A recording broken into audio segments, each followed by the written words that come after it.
اب یہ نوٹ کر لیجئے، ہدایت و ضلالت اس دنیا میں جو مختلف حالتیں انسان پر طاری ہوتی ہیں، یا نعمتوں کی بارش ہو رہی ہے، یا تنگی ہے، فقر ہے، احتیاج ہے، دنیاوی حیثیت ہے، وجاہت ہے، یا دنیا میں گمنامی ہے، کسنوی پرست کے بھیا کیستی، کوئی آپ کا حال ہی نہیں پوچھ رہا کہ تم ہو کون، تمہارے منہ میں کتنے دانت ہیں، یا یہ کہ دنیا میں اقتدار کی کسی مسند پر انسان بیٹھا ہے، یا یہ کہ کوئی اس کے ہاتھ میں اختیار نہیں۔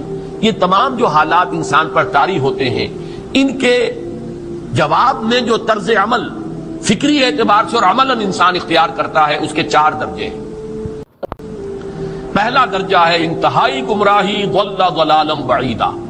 وہ کیا ہے؟ اگر عزت ہوئی، نعمتیں ملی، فلاں دیوی یا دیوتا کی نگاہ کرم ہے، اس کی کرپا سے یہ ہو گیا، اور اگر کوئی تکلیف آ گئی، مصیبت آ گئی، معلوم ہوتا ہے کہ فلاں دیوی یا دیوتا ہم سے ناراض ہو گیا، یہ کالی دیوی کی طرف سے کوئی مصیبت آ گئی ہے، یا یہ کہ یہ لکشمی دیوی کی نگاہ کرم ہے کہ ہمیں دولت مل گئی ہے۔ یہ تو ہے شرک۔ شرک ہونے کے اعتبار سے یہ ہے ضل ضلالا بعیدا، انتہائی پستی۔ اس پستی سے اوپر آئیں گے تو توحید کی پہلی منزل ہے۔ عزت دی اللہ نے دی، اگر کوئی تنگی آ گئی، فقر، تکلیف، کوئی ذلت، رسوائی، یہ بھی اللہ کی طرف سے۔ ایک اعتبار سے تو انسان ہدایت پر آ گیا، بڑی گہرائی تھی اس گندگی کی اور اس خباثت کی جو شرک جس کا نام ہے، اس سے انسان نکل آیا، نجاست سے۔ توحید تو ہے، لیکن ابھی اس میں اس کی گمراہی کا ایک ایلیمنٹ شامل ہے، اور یہ گمراہی سے جب تک آگے نہیں آئے گا، اوپر نہیں ابھرے گا، اس کا طرز عمل کیا ہوگا کہ ذرا کچھ مل گیا، عزت مل گئی، پھولے نہیں سما رہے، اب زمین پر قدم نہیں ٹک رہے، گردن اکڑ رہی، کہیں محرومی ہو گئی، کوئی تکلیف آ گئی، کوئی مشقت، فقر آ گیا، اب بجھ کر رہ گئے۔ ان دونوں کیفیات میں انسان کا پینڈولم جو ہے وہ ایکسٹریم کو جائے گا۔ یہ کب ہوگا؟ جبکہ انسان یہ سمجھتا ہے کہ اس دنیا میں جو دولت مل گئی یا عزت مل گئی تو یہ گویا کہ بڑی کوئی قابل فخر شے ہے، اور اگر یہاں پر کوئی تکلیف آ گئی، کوئی مصیبت آ گئی، فقر و فاقہ آ گیا تو یہ گویا کہ بہت ہی اہانت آمیز شے ہے۔ اگر یہ انسان سمجھے گا تو طرز عمل وہ نکلے گا، نتیجے کے طور پر جو میں بیان کر چکا ہوں، یہ گمراہی ہے۔ اس گمراہی سے نکلیں گے تو آپ کس مقام پر آئے؟ دوسری منزل ہدایت کی کیا ہے؟ نہ یہ عزت ہے نہ یہ ذلت ہے، دونوں حیثیتیں برابر ہیں کہ یہ امتحان ہے۔ اسی لیے ان دونوں آیتوں میں ایک لفظ قدر مشترک ہے، اذا مبتلاہ، فاما الانسان اذا مبتلاہ ربہ فاکرمہ ونعمہ۔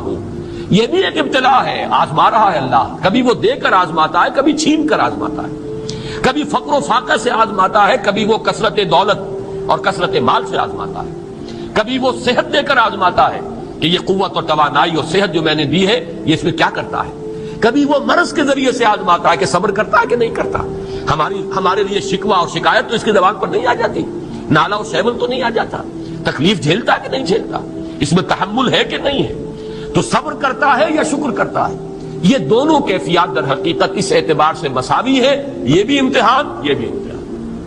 یہ حقیقت جب سامنے ہوگی، اب وہ پینڈولم جو ہے وہ بہت کم ہو جائے گا، یعنی انسان میں طبعی طور پر تو ایک اثر ہوتا ہے غیر اختیاری، کسی چیونٹی نے کاٹا آپ کے پاؤں پر، آپ اپنا پاؤں ہٹا لیں گے، اس میں کوئی ارادہ نہیں، یہ ریفلیکس ایکشن ہے، غیر اختیاری فعل ہے۔ اس حد تک تو انسان ضرور متاثر ہوتا ہے، اس سے تو کوئی انسان جو ہے وہ بلندتر نہیں ہو سکتا۔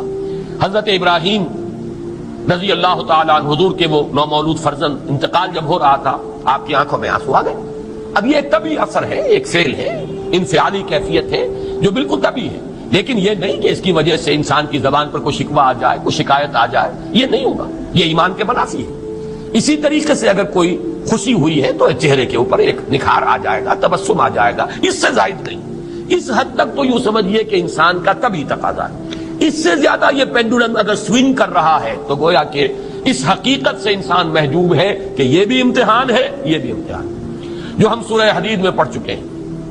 ما اصاب من مصیبت فی الارض ولا فی انفسکم الا فی کتاب من قبل ان نبراها ان ذلک علی اللہ یسیر لکی لا تعصوا علی ما فاتکم ولا تفرحوا بما آتاکم۔ اللہ تمہیں کچھ دے تو اتراؤ مت، اللہ تم سے کچھ چھین لے تو اس کے اوپر افسوس مت کرو۔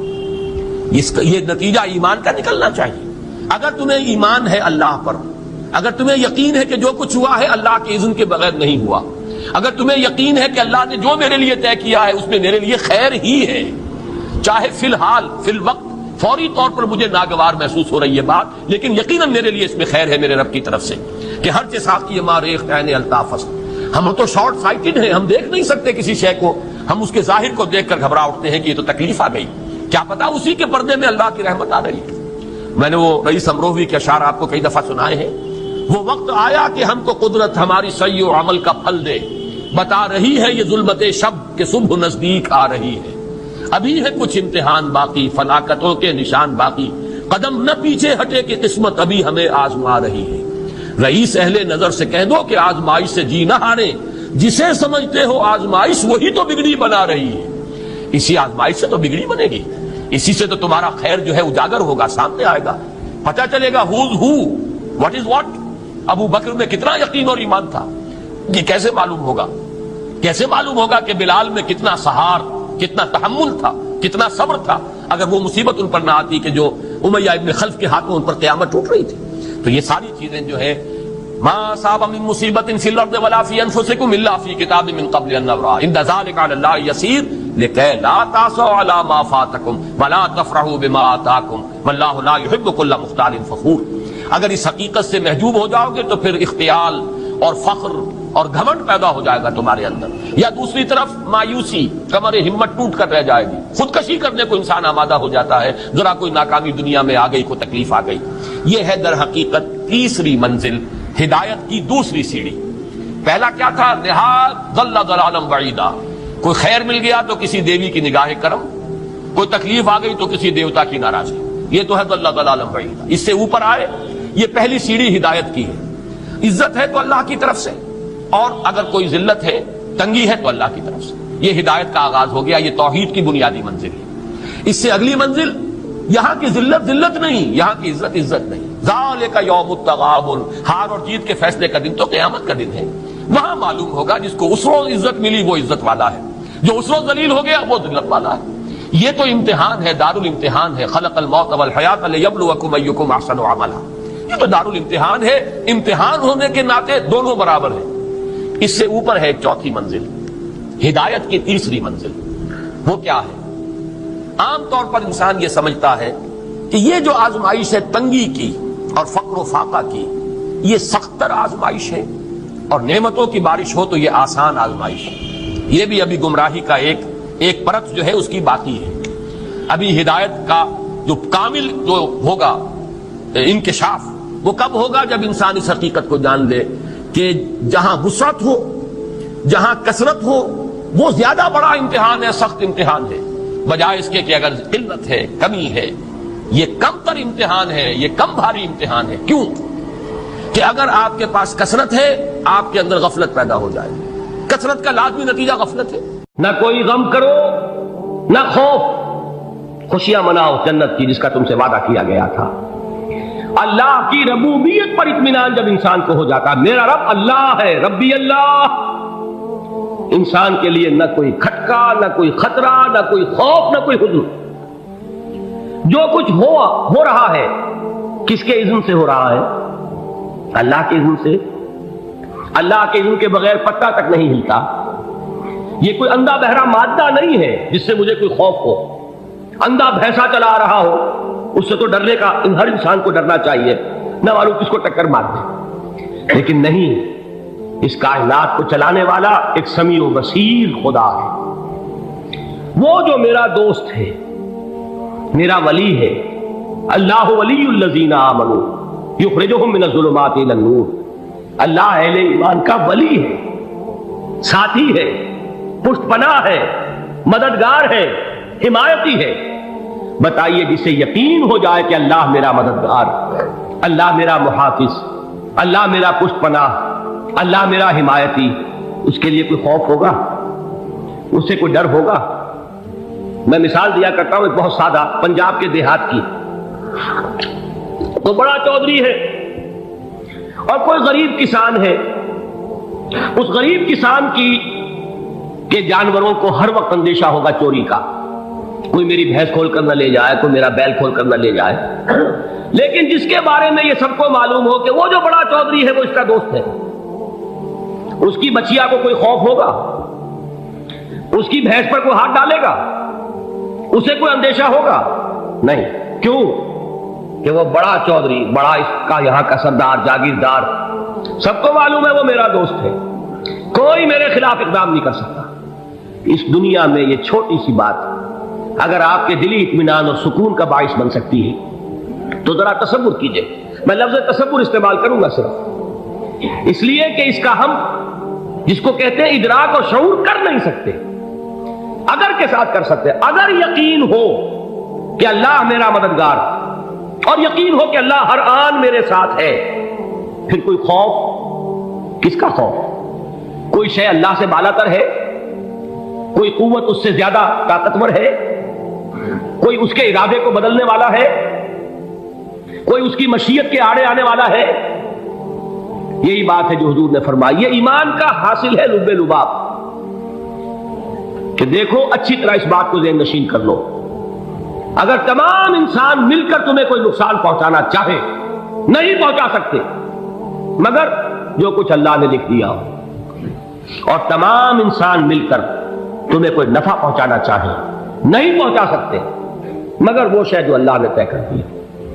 آپ پھر میں کہوں گا ذرا تاریخ کیجئے، اسے فرض کیجئے، اسے سوچئے، اگر اس حدیث پر ہمارا دل ٹھکا ہوا ہو تو کسی سے ڈر ہوگا؟ یہ مجھے نقصان نہ پہنچا دے، یہ میری رپورٹ خراب نہ کر دے، یہ میری انکریمنٹ نہ رکوا دے، یہ میرا یہ نہ بگاڑ دے، یہ میرے یہ نقصان نہ پہنچا دے۔ اس کا ڈر، اس کا ڈر، اس کا خوف، اس کی خوشامد، اس کے لیے جا کر طرح طرح سے اپنی عزت نفس کو ذلیل کروانا اس کے سامنے، یہ سب کچھ کیوں کرتا ہے انسان؟ جب سمجھتا ہے کہ اس کے ہاتھ میں میرا کوئی نفع ہے، اس کے ہاتھ میں میرے لیے کوئی ضرر ہے، یہ مجھے کوئی گزن پہنچا سکتا ہے، یہ مجھے کوئی نقصان پہنچا سکتا ہے، یہ میرا کوئی کام بنا سکتا ہے، یہ میری کوئی ضرورت پوری کر سکتا ہے، اسی کا نام شرک ہے۔ جہاں آپ نے یہ سمجھا کہ غیر اللہ کے اندر کوئی طاقت موجود ہے وہی شرک ہے۔ بتوں سے تجھ کو امیدیں، خدا سے نو امیدی، مجھے بتا تو صحیح اور کافری کیا ہے؟ شرک تو یہ ہے۔ جس پر بھی تمہیں یہ خیال ہے، کلمہ ہے یہ کلمہ سوم، لا حول ولا قوت الا باللہ، ذرا اس پر دل کو کبھی اگر آپ تصور کریں، پھر فرض کریں، دل ٹھک جائے اس پر، کوئی طاقت نہیں۔ یہی بات تھی جو شیخ عبد القادر جیلانی رحمۃ اللہ علیہ نے اپنی وصیت میں اپنے بچے سے کہی۔ 11ویں دینے والے ہیں لیکن حضرت شیخ عبد القادر جیلانی کی وصیت اور تعلیمات کو کتنے لوگ ہیں جو جانتے ہو؟ یہ جن مقامات تک پہنچے ہیں وہ کس چیز کی بدولت پہنچے؟ انہوں نے جو پیغام دیا وہ کیا تھا؟ اے میرے بچے، جس طریقے سے قرآن مجید میں حضرت لقمان کی نصیحتیں جو ہے نقل کر دی گئی ہیں، میں یہ عرض کروں گا بالفرض اگر قرآن حضرت عبد القادر جیلانی کے بعد نازل ہوا ہوتا تو شیخ عبد القادر کی یہ نصیحتیں بھی قرآن میں درج ہوتی۔ اتنی اونچی نصیحتیں ہیں۔ اے میرے بچے، اس حقیقت کو ذہن نشین کر لے، لا فاعل فی الحقیقت ولا مؤثر الا اللہ، اس کائنات میں نہ کوئی فاعل حقیقی ہے نہ مؤثر حقیقی ہے سوائے اللہ۔ کسی شے میں کوئی تاثیر نہیں اگر اللہ نہ چاہے، آگ جلا نہیں سکتی اگر اللہ نہ چاہے، پانی ڈبو نہیں سکتا اگر اللہ نہ چاہے، زہر ہلاک نہیں کر سکتا اگر اللہ نہ چاہے، کوئی چیز فائدہ نہیں پہنچا سکتی اگر اللہ نہ چاہے۔ تو در در پہ کیوں سر جھکاتے ہو؟ در در پر کیوں جبیں سائی کرتے ہو؟ سب کے سامنے کیوں ہاتھ پھیلاتے ہو؟ ایک اللہ سے مانگو، ایک اللہ کے سامنے زمین پر اپنی جبین رکھو۔ لا فاعل فی الحقیقت ولا مؤثر الا اللہ۔ نظر آتا ہے ہمیں کہ پانی پیاس بجھا دیتا ہے، پیاس بجھانے کی صلاحیت پانی میں نہیں ہے، اللہ کے اذن سے۔ کھانا بھوک مٹا دیتا ہے، بھوک مٹانے کی صلاحیت کھانے میں نہیں ہے، اذن رب میں ہے۔ دیکھیے یہی یقین تھا حضرت موسیٰ علیہ السلام کا واقعہ یاد کیجئے۔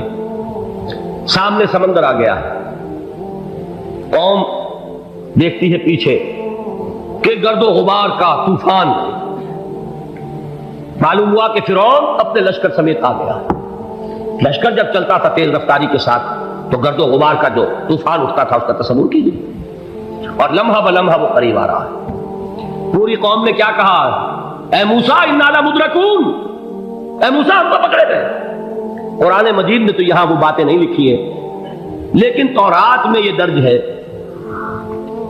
کہ بنی اسرائیل جھگڑنے لگے، دست و گریبان ہو گئے موسیٰ کے ساتھ۔ موسیٰ نے یہاں مروایا لا کر، اس سے تو ہم ہی بہتر تھے، وہاں کھانے کو ملتا تھا، زندگی تو تھی، بیگار ہم کر رہے تھے، موت تو نہیں تھی۔ اب جو کچھ ہوگا اس کا تصور کرو، جس طریقے سے ہمارے ٹکڑے اڑائے جائیں گے۔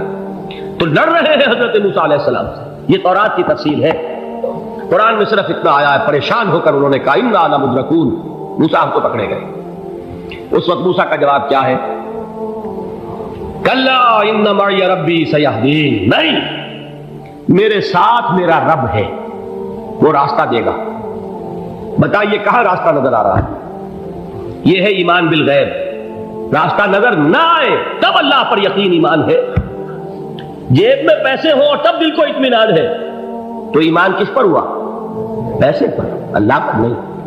جب وسائل و ذرائع نہ ہو اور پھر یقین ہو کہ اللہ مسبب الاسباب ہے، وہ اسباب کا پابند نہیں ہے، وہ اسباب کا محتاج نہیں ہے، اسباب اس کے محتاج ہے۔ اگر یہ یقین ہے تو اللہ پر ایمان ہے، یہ نہیں ہے تو تمہارا ایمان اسباب پر ہے، وسائل پر ہے، ذرائع پر ہے، مادیات پر ہے، اللہ پر نہیں۔ اس وقت کہاں راستہ تھا؟ کوئی راستہ تھا؟ سمندر ہے اور ادھر سے لشکر آ گیا ہے۔ کلا ان معی ربی سیہدین۔ اب دیکھیے ایمان کہہ دینا آسان ہے، ہوا معکم اینما کنتم، جہاں کہیں بھی تم ہوتے ہو اللہ تمہارے ساتھ ہوتا ہے، لیکن اس کا یقین قائم ہو جائے تو زمین و آسمان کا فرق واقع ہو جائے۔ یہی بات ہوئی حضور کے ساتھ۔ غار ہے، چھپے ہوئے ہیں محمد رسول اللہ اور آپ کے وہ یار غار ابو بکر صدیق رضی اللہ تعالی عنہ۔ اقبال نے حضرت ابو بکر کی شان میں چند اشعار کہیں صرف، لیکن واقعہ یہ ہے کہ بھاری بھاری نظموں پر اور قصیدوں پر بھاری ہے، طویل ترین نظمیں اور قصیدے ہوں ان پر بھاری ہے۔ ہمتیں ابو بکر کی ہمت جو ہے، کشت ملت را جو اب، جیسے بارش سے کھیتی اپجتی ہے، ابو بکر کی ہمت اور عزیمت اس امت کو اسی طرح سینچنے والی ہے۔ ثانیے اسلام و غار و بدر و قب، وہ دوسرے تھے اسلام میں، دوسرے پہلے کون تھے؟ انا اول المومنین، حضور فرماتے ہیں سب سے پہلا ایمان لانے والا میں، دوسرے ابو بکر۔ ویسے ہمارے ہاں یہ چلتا ہے اختلاف، حضرت علی پہلے ہیں کہ حضرت ابو بکر پہلے ہیں، لیکن اس میں بڑی خوبصورت تطبیق قائم کی ہے علماء نے اور بہت صحیح ہے۔ چار کے بارے میں فیصلہ ہی مت کرو کہ کون پہلے، ان کی ایک عجیب تقسیم کر دی ہے۔ آزاد مردوں میں، بالغ مردوں میں سب سے پہلے ابو بکر، بچوں میں سب سے پہلے علی، خواتین میں سب سے پہلے خدیجہ، اور غلاموں میں سب سے پہلے زید بن حارثہ۔ بڑی پیاری تقسیم ہے، یہ چاروں ہی پہلے ہیں، ہر ایک کے لیے اولیت ہے۔ اور واقعہ یہ ہے کہ اگر زمانی اعتبار سے تعین ہوگا تو پہلے خدیجۃ الکبریٰ آئیں گی رضی اللہ تعالی عنہ۔ کسی اور سے بات کرنے کی نوبت بعد میں آ سکتی ہے، پہلے تو اہلیہ محترمہ سے بات ہوئی، آتے ہی پہلی وحی ہوئی ہے، ابھی تبلیغ کا حکم نہیں تھا۔ کس کو بتایا واقعہ؟ ابھی اپنی نبوت کی تبلیغ کا تو حکم ہی نہیں آیا۔ واقعہ کس کا ہے؟ وہ خدیجہ کا ہے۔ جب کہا ہے کہ خشیت علی نفسی، مجھے اپنی جان کا اندیشہ ہے، تو کیا جواب دیا خدیجہ نے رضی اللہ تعالی عنہا؟